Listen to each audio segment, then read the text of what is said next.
ఓం శ్రీ గురుభ్యో నమః. హరి ఓం.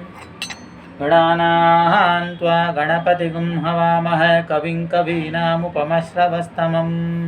జ్యేష్ఠరాజం బ్రహ్మణాం బ్రహ్మణస్పత ఆనశృణ్వన్నోతిభిः सीदसादनं.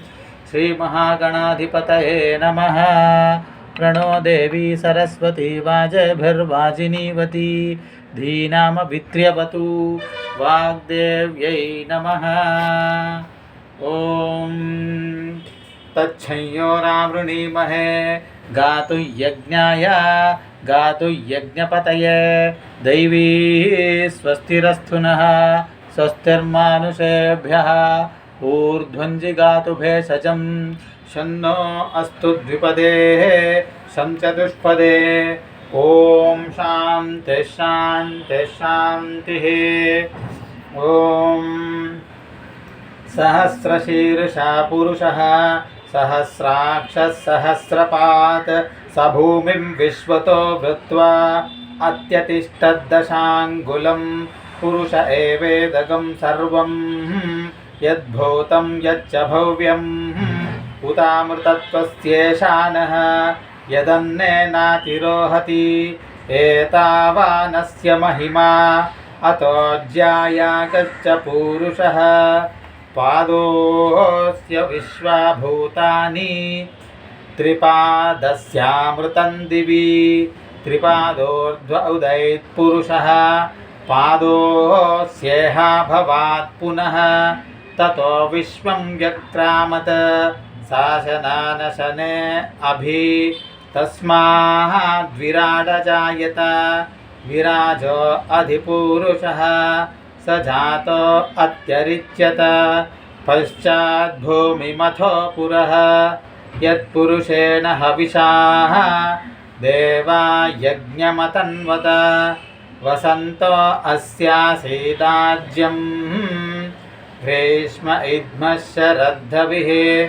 सप्तास्यासन् परिधयः त्रिसप्तसमिधः कृता. देवा यद्यज्ञं तन्वानाः अबध्नन् पुरुषं पशुं. तं यज्ञं बर्हिषिः प्रोक्षन् पुरुषं जातमग्रतः. तेन देवा अयजन्त साध्या ऋषयश्च ये. तस्माद्यज्ञात् सर्वहुतः संभृतं पृषदाज्यं.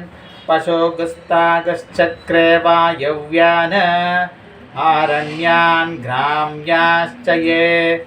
तस्माद्यज्ञात् सर्वहुतः ऋचः सामानि जग्निरे. छन्दागंसि जग्निरे तस्मात् यजुस्तस्मादजायत. तस्मादश्वा अजायन्त ये के च भयादतः. गावो जग्निरे तस्मात् तस्माज्जाता अजावयः. यत्पुरुषं व्यदधुः कथिदा व्यकल्पयन्. मुखं किमस्य कौ बाहु का भूरूपादा उच्येते. ब्राह्मणोऽस्य मुखमासीत् बाहुराजन्यः कृतः. ऊरू तदस्य यद्वैश्यः पद्भ्यागं शूद्रो अजायत. चन्द्रमा मनसो जातः चक्षुः सूर्यो अजायत. मुखादिन्द्रश्चाग्निश्च प्राणाद्वायुरजायत. नाभ्या आसीदन्तरिक्षं शीर्ष्णोद्यौ समवर्तत. पद्भ्यां भूमिर्दिशः श्रोत्रात् तथा लोकागम् अकल्पयन्. वेदाहमेतं पुरुषं महान्तम् आदित्यवर्णं तमसस्तु पारे. सर्वाणि रूपाणि विचित्य धीरः नामानि कृत्वाभिवदन यदास्ते. धाता पुरस्ताद्यमुदा जहार. शक्रः प्रविद्वान् प्रतिशश्च तस्रः. तमेवं विद्वानमृत इह भवति. नान्यः पन्था अयनाय विद्यते.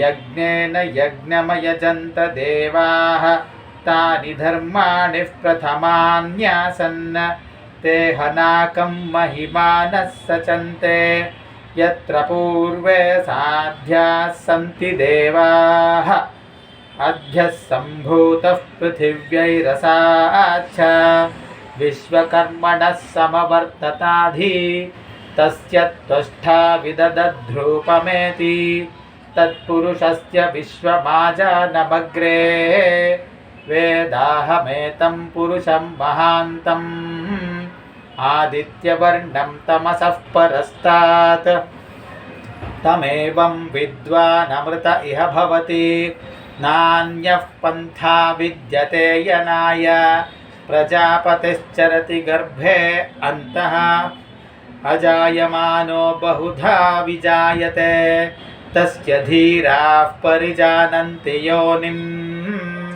मरीचीनां पदमिच्छन्ति वेधसः यो देवेभ्य आतपति यो देवानां पुरोहितः पूर्वो यो देवेभ्यो जातः नमो रुचाय ब्राह्मये रुचं ब्राह्मं जनयन्तः देवा अग्रे तदब्रुवन् यस्त्वैवं ब्राह्मणो विद्यात् तस्य देवा असन्वशे ह्रीश्च ते लक्ष्मीश्च पत्न्यौ अहोरात्रे पार्श्वे नक्षत्राणि रूपम् अश्विनौ व्यात्तम् इष्टं मनिषाण अमुं मनिषाण सर्वं मनिषाण ॐ तच्छंयोरावृणीमहे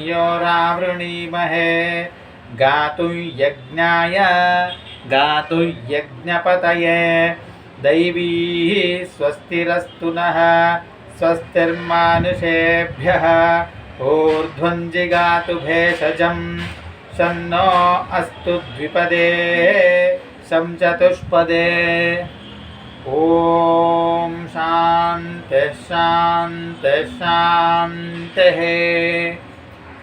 हरिः ॐ तत्सत् श्रीमन्नारायण समर्पयामि ॐ श्रीमहालक्ष्म्यै नमः समर्पयामि श्रीलक्ष्मीनारायणाभ्यां सहितां प्रसन्नां कुरु सत्